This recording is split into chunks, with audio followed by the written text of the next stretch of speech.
always tell these HR leaders, you fix work for other people by fixing it for yourself first. So if you're not taking time off, why would other people around you take time off?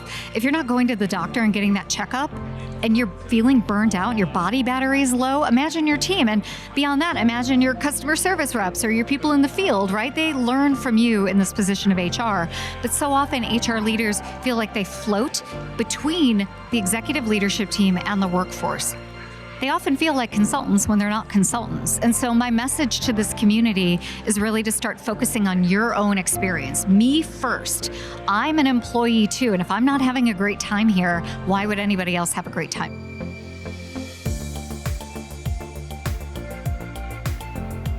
Hi, everyone, and welcome back to Better Works Podcast, People Fundamentals. I'm your host, Alex Lerald, Senior Director of Corporate Marketing. BetterWorks' core belief in people fundamentals revolves around enabling everyone in the workforce to strive for excellence, to foster creativity, and to acknowledge each individual's contributions. BetterWorks translates these beliefs into business fundamentals through strategic HR leadership.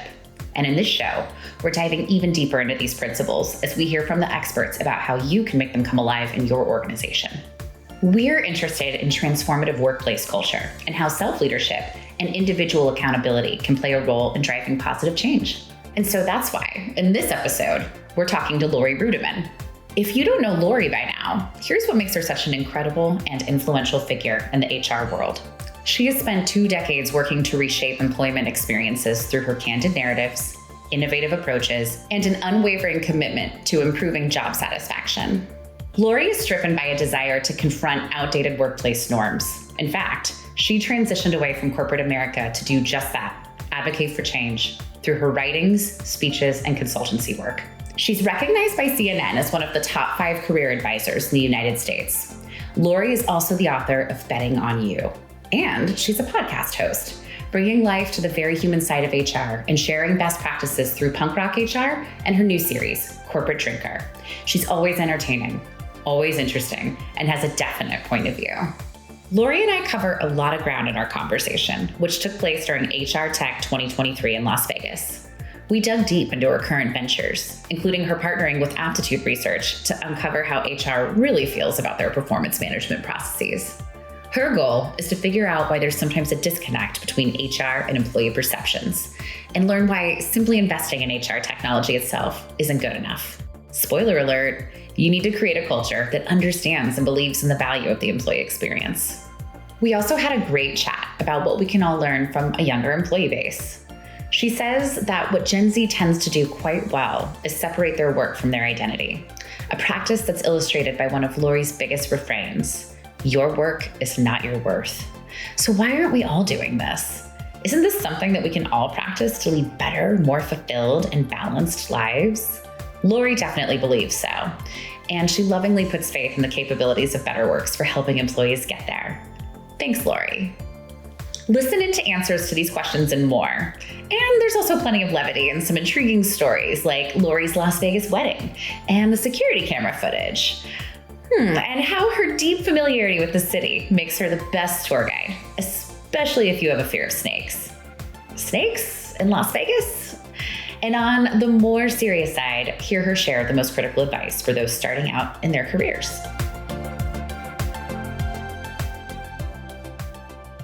I am so excited to have the opportunity to interview Laurie Ruettimann, who's sitting here with me. She is a podcast host, author, HR consultant, luminary in the industry.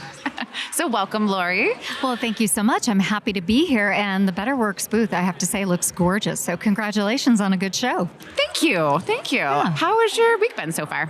Well, it's been good. You know, the buzzword here is Gen AI. Oh, Everybody's talking about AI. And so I feel like if I did a shot every time I heard that, I would be completely hammered. But what I like is that I've been coming for a very long time, and there's always a buzzword. And for a long time, we kind of got stuck on chatbots. Yeah. And so I'm glad we're over the chatbot thing, but I've been coming here long enough where I stood on stage in 2010 when HR Tech was in Chicago, and I stood tall and proud and said, everybody who wants to be a strategic HR thinker needs to be on Twitter. And I proceeded to make the case for social media. And now I recognize I was wrong. This is all a pox on society. It's terrible. But I think now that I'm a little bit older, I understand what I was driving at, and that's curiosity. I was encouraging HR leaders to be curious.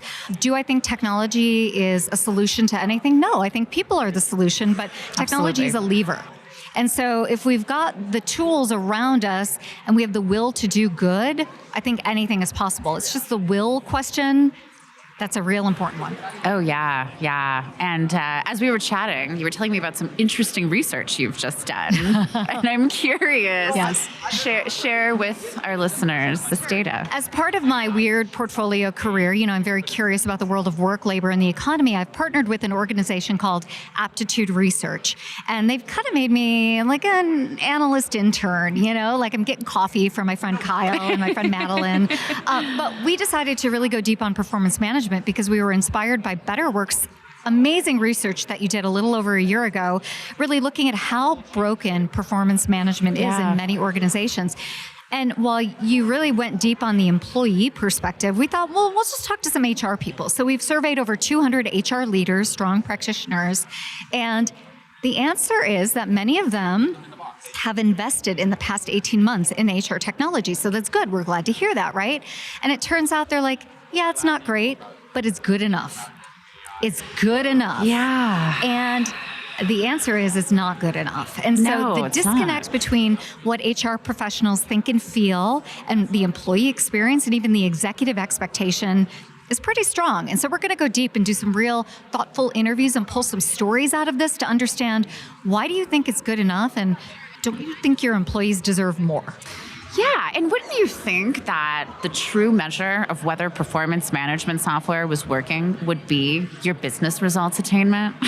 Yeah, and funny enough, I think HR professionals really feel that they can get some good insights out of the data, but then when you start to ask them about how they do performance management, they're doing it so inconsistently and so irregularly that I would not trust the data that I'm pulling out of these cycles. So to think that then you can correlate performance data to business performance is a joke. But for whatever reason, the people who have participated in our survey are overconfident. And you know what? That harkens back to when I was an HR professional, because I really thought I was doing great work and other people didn't appreciate it. And maybe it's both. Maybe it is, but we're going to find out more. Yeah, perhaps it is both. It is interesting, though, that it's a well-known process to be broken, disliked, full of anxiety, stress, and it's old and outdated, and the Army invented it 100 years ago. But I was having a conversation earlier, and we were talking about, similarly, just managerial practices in general. Sure. They all were kind of born on the factory floor. Absolutely. When people were doing really repetitive work. And it does definitely feel like one of those areas where people kind of shrug their shoulders and say, and just move on. Yeah. Good enough. Right. Box checked. But they're still struggling to hit those business targets. There is just so much wasted opportunity to really we're focused on productivity right now, right? And there's so much opportunity to reclaim people's lives and to have them focused not only just on work and making work better, but making their own lives better. But instead, we have managers spending hours every week on the stupidest management tasks, right? Mm-hmm. And then maybe 4 times a year, maybe 18 times a year, we're going to ask people to fill out surveys and talk about performance, but there's no there at the end of the day. And I think for me, I'm just getting a little sick of the old way of doing things. And I believe in a statement that Barack Obama said, we are the change that we've been waiting for. I'm not waiting for anybody else to fix this anymore. I'd like to get to the center of things, the root cause, and take a stab at it. So that's the work that I'm doing with Aptitude Research. It's fascinating. And I really think a lot of the change that we're going to see will be employee-led. We've just done our own research. You mentioned our enablement report. Yes. Thank you. We'll do it again this year. But we did another little research project around AI because we wanted to understand employee sentiment. Sure. Are they afraid of it? Are they aware of it? Do they have any idea what their company's thinking at the leadership level about how to apply it? And we discovered that a lot of people are actually already using it. They're using it outside of not within, the tech stack that IT makes available, but they're going directly to ChatGPT to do things like performance reviews. Now they're literally putting, employee and company data into an open OpenAI's model. So I feel like that's going to force a response sooner than later because people know that there are productivity and efficiency gains and that a lot of these repetitive, boring, time-consuming tasks or things that just are hard to start, like writing. You're a writer, you've written a book. The blank page is intimidating. So having a place to start, once people figured it out, they just started doing it. Well, I love where this is going, and I really feel strongly that the world of AI is just like opening up to us, right? So any predictions we make today about, machine learning and the applicability of all of this to HR, I mean, these are early days. They're going to laugh at us in another 10 or 15 years. But I do like this idea of why am I doing work that can be done by somebody else? I mean, this is the promise of technology to really free us up to think critically, to have fun, to enjoy what we're doing, right? To innovate. And yet our brain power is being used on things like, does this person meet expectations? When we can pull it from systems, we can pull it from data, right? We have actual proof of what is happening instead of just our own biased opinions. So I like where it's going. I like the potential. But again, I'm also worried about human behavior because sometimes we're lazy. Yeah, absolutely. And, we could certainly go down a rabbit hole on the creative pursuits, but I often say, we can, but should we, right? Correct. There's a lot of things that we'll be able to do, but whether or not it makes any sense or is ethical or the right thing to do for people and humans, it's another question altogether. Absolutely. But what else are you seeing in terms of trends? So you've been here now a few days, you've talked to a lot of people. What do you think HR leaders are focused on right now? Where are their heads at? Well, I think HR leaders in general are still overburdened and burned out. And so just on a personal level, I always tell these HR leaders, you fix work for other people by fixing it for yourself first. Yeah. So if you're not taking time off, why would other people around you take time off? If you're not going to the doctor and getting that checkup, and you're feeling burned out, your body battery is low, imagine your team. And beyond that, imagine your customer service reps or your people in the field, right? They learn from you in this position of HR. But so often HR leaders feel like they float between the executive leadership team and the workforce. They often feel like consultants when they're not consultants. And so my message to this community is really to start focusing on your own experience. Me first. I'm an employee too, and if I'm not having a great time here, why would anybody else have a great time here? Yeah, so very that true. trend is like a huge trend for me. But there are these stupid little things that are still broken. Like I'm walking around talking to TA professionals here and TA vendors, and they're still talking about ghosting. Oh, But wow. it's still happening, right? It is, Both employers and employees. So that's an issue that I've heard a lot here at this conference. Like, how do we fix ghosting? Yeah. It's like, well, how do you fix human behavior?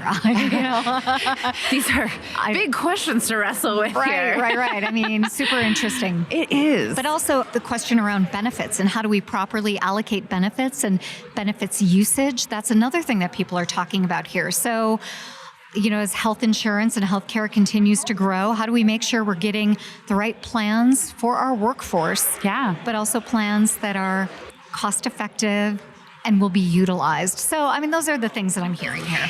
Yeah, and that's just is a really interesting example of the breadth of things that HR professionals have to think about. Yes. And so they're walking this floor and they're thinking about everything from the hiring process to the benefit process to performance management.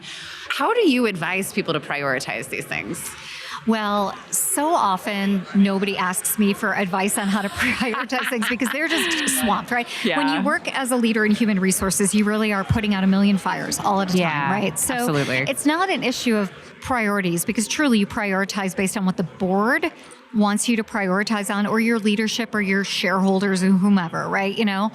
But I think what I ask people to think about is what can give you the most bang for your buck right away on the human level. Like, how can you make work better and get some allies from your workforce right away? Because if you can solve that one problem that's affecting quite a few people, for so long, we weren't and we still aren't, we're not nailing family leave.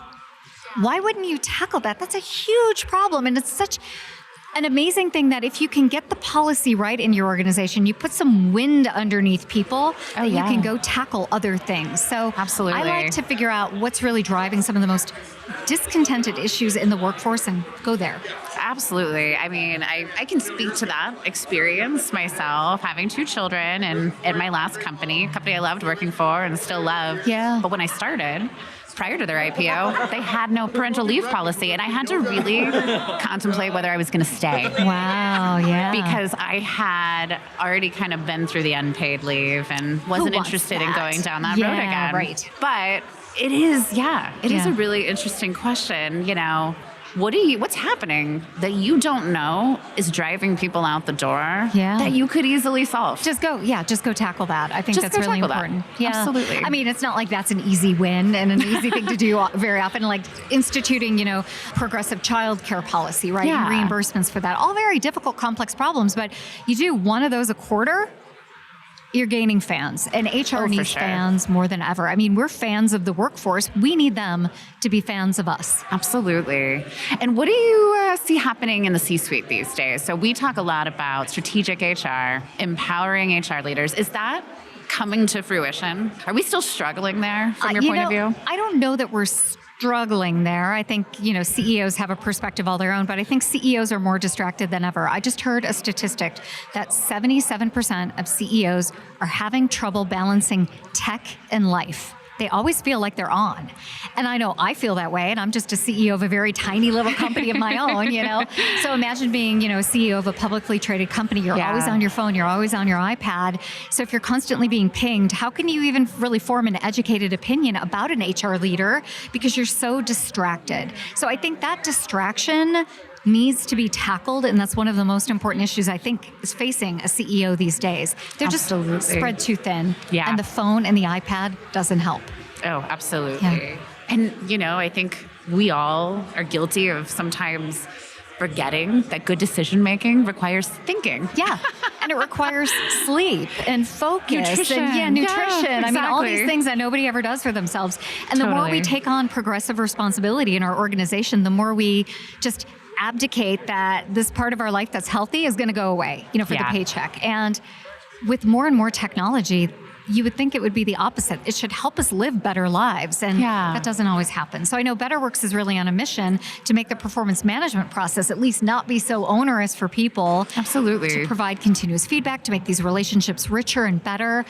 And I think that's a trend I would like to see pick up more in the HR tech industry. Yeah, for sure. We're really focused on helping managers and alleviating that workload, because as a manager myself, I can kind of speak to, of course, the increased complexity. Moving from an individual contributor role, suddenly now you've got responsibilities you didn't have, and you have paperwork and processes that you didn't have before. And, things like mat leave. I've got an employee that's going on parental leave at the end of the month, and planning for that and getting everything in place that, we need to ensure for business continuity.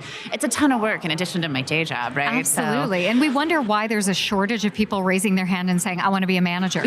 For 10 grand more, you could have all of these problems and sleep less. It's like, I'm going to be poorer, but I'm going to have more time. I think that's the calculation that young millennials and Gen Zers are doing. Yeah. Whereas me as a Gen Xer, it was like, of course I'm going to be a manager. That's what my dad did, and his dad before that, right? Exactly. So that was the way we thought we would build wealth. But it turns out that wealth is something more than just a paycheck. That's so wealth true. Wealth is relationships with your partner, your children. Wealth is being able to go and have fun on a Tuesday night and not think about work. So I like the way this younger generation is really rethinking what currency means to them. And I think it does put pressure on technology companies like BetterWorks to really step up and make life easier for the manager and for the leader. Absolutely. What other lessons could we learn, do you think, from Gen Z? Well, I mean, I don't know. They're so young, right? There's definitely a disconnectedness, detachment even from work and their identity. They know work is where they go to earn, to then have great, rich, interesting lives outside of work. Right. I'm incredibly inspired by that. I think your work is not your worth, but a lot of people don't believe me. Right. A lot of people say, I'm a project manager, or I'm, a senior director, or I'm this, I'm that. And I believe that you're a human. Yeah. And the more interesting things you have in your life, the more good stuff you can take and bring to work and influence and improve people's lives at work. So I challenge people all the time, and I say, your work is not your worth, and they laugh at me. You know what really drove that home for me? I was laid off one time in my career by a company that's here, but Yes. I had a complete identity crisis. I'd been working since I was 15. You know, I had a young child at home, and I just felt like if I wasn't the director of marketing, what was I? You know, it was so strange because, of course, I was many other things. I was a wife and a daughter and a mother and a sister, and those things are way more important to the people that I am those things to than I am to my boss at the end of the day, right? But that perspective was really hard to gain without that experience, but it shifted everything for me. Good. But you're also more than a wife, a mother, a sister, an auntie. Like you may be an art lover or a music fan, or, you know, you may be interested in water skiing, right? And I think so often these corporations give us such a small identity, and then the little space we have left goes to our family, but that's not enough. Point. We need to have hobbies. We need to have interests. You know, I challenged myself at the beginning of 2023 to take one class a month to learn something new, something I wouldn't be good at, right? And I've done all kinds of things this year, like a hand lettering class. I've done flower design. I'm going to take a gin making class with my husband. Gin? Wow. Yeah, well, like gin cocktail making. Yeah. I'm not going to make the gin. You're not going to become a distiller? I'm not. I'm not going to get that big, huge copper machine, you know. But we have done all kinds of stuff, and I've done it on my own. I've done it with girlfriends. I took a charcuterie board making class. I mean, I am really trying to figure out what brings me joy and what makes me happy. And I think it's learning, because when you're learning, you're growing. And when you're growing, you're thriving. And that's what life is all about. Absolutely. So has anything really jumped out as like a new hobby that you think you'll carry on? No. I mean, I like flower arranging, but it takes some time and it takes some patience. And I'm also hypercritical of myself. So I have to learn to let go of that. But it's so hard in flower arranging because you see this beautiful ornamentation and decoration and this beautiful bouquet. And then yours looks like... So I actually attempted to make my own flower decorations for my wedding back in 2013, just at my 10-year anniversary. But we live in Oregon, and so we've got amazing flower farms, and they would sell these flowers really inexpensively at the farmers market. We did end up going to a flower farm, but I tried. I remember one afternoon, was basically in tears, floral tape all over the kitchen, just like, who can do this? Talented artists can do that. Absolutely. I love that you did that for your wedding, or at least tried to do that for your wedding. It's such a nice touch. You know, we're here in Vegas right now, and I was sharing with people that I was married in Las Vegas. Yes, tell me about this. In 2002, like a long time ago. So I'm about to celebrate my 21st wedding anniversary. Happy and back anniversary. then, it was before iPhones. It was before social media. Like the not.com existed, you know, but that was about it. And we got married at the Little Church of the West, which is right across the street here from Mandalay Bay. And my wedding video is security camera footage that they charged me $50 for. And it's on VHS, and we've never converted it, you know? Oh my gosh. It was just so awesome, though, because we had 22 people who came to town. It was really fun. But now that I'm in Vegas like 6 times a year, it's not so special. So needless to say, you're not coming back to celebrate your anniversary this year? No, we're going to go hiking in Western North Carolina to celebrate our anniversary. But, you know, it's fun to tell that story because so many people, again, when they're brides or even grooms, right, they over-index on their identity of getting married and being a partner, and it almost robs you of the joy of just like being married. It's just fun to get married. It's fun to commit your life to someone, and so I'm glad we took the pressure off and did it in Vegas. I love that. I actually am one of those weird people that like loves the energy of Vegas. Sure. I mean, I have to tell you, I complain about it, but I'm like, oh yeah, this place is crazy. You know? It's crazy and fun, and there's always something going on. Something to watch. Absolutely. Totally. I was walking down the strip with another HR analyst by the name of Sarah White, and we're here so often that we know where the weird stuff is. And I'm like, Sarah, up in front of us is going to be a guy with 2 snakes that you could take a photo of, and she's afraid of snakes. I'm like, I'm going to need you to cross the street right now before you freak out. We don't need to see these snakes. So you always see something bizarre and weird, and if you're here enough, you can kind of plan for it. So yeah. Absolutely. Yes. Kind of like my adopted hometown of Portland, Oregon. Yeah. There's certainly always something weird going on there. For sure. Part of our identity, part of our ethos there. Well, what advice would you give to somebody starting out their career right now? Oh my goodness. You know, I would say that anybody starting out their career right now is going to have like 7 different careers. I mean, statistically, they may start in human resources and end up in procurement or project management or own a small business. So learn to develop relationships, because relationships are the currency of business. Yes.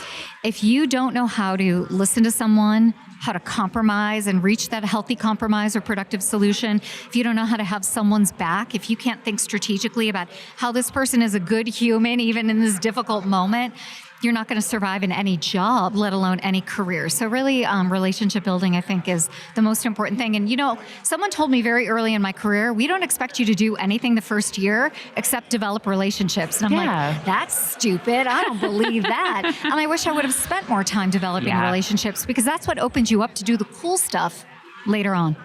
Absolutely. So, favorite show that you've been to? Well, I started going back to live music as soon as I could after COVID. Yes. As a speaker, as someone who keynotes, as someone who performs, I learn a lot from musicians on stage. When they make mistakes, what do they do? You know, all that kind of good stuff. Like, how do they enjoy themselves up there? How do they interact with the audience? And so my favorite indie band is Spoon. I love Spoon. That I've seen a million times. And I just went to see them a couple weeks ago in DC.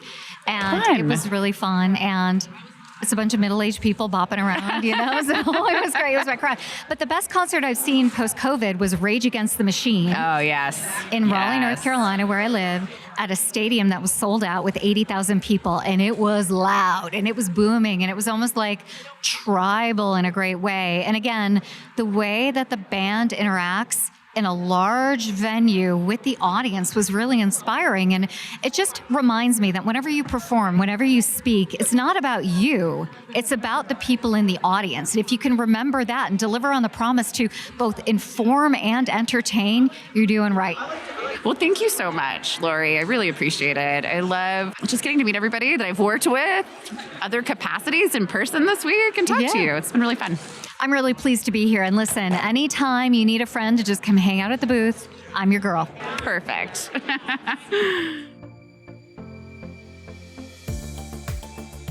I told you this conversation was going to be a fun one.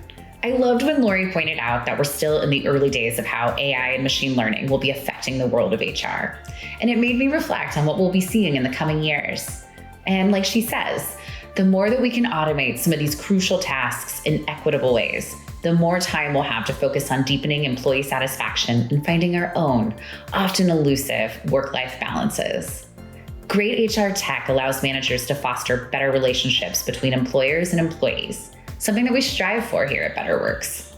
As Laurie brilliantly said, HR leaders can fix work by fixing themselves first.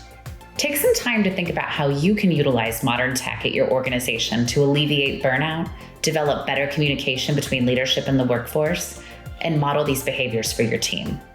By setting these examples and implementing good tactics, you'll find that everyone gets ahead together. So whether you're new in your career and are developing the kinds of crucial relationships for the first time, like Laurie discussed, or you're decades into your role and are staring down retirement, the end goals are the same. Better performance management equals better health, better work experiences, and an overall more robust life. Be sure to stay tuned for our next episode of the People Fundamentals podcast. Subscribe to us on Apple Podcasts, Spotify, or Google to find out what's in store. And if you like what you hear, share us with your friends and colleagues. We'll see you again soon.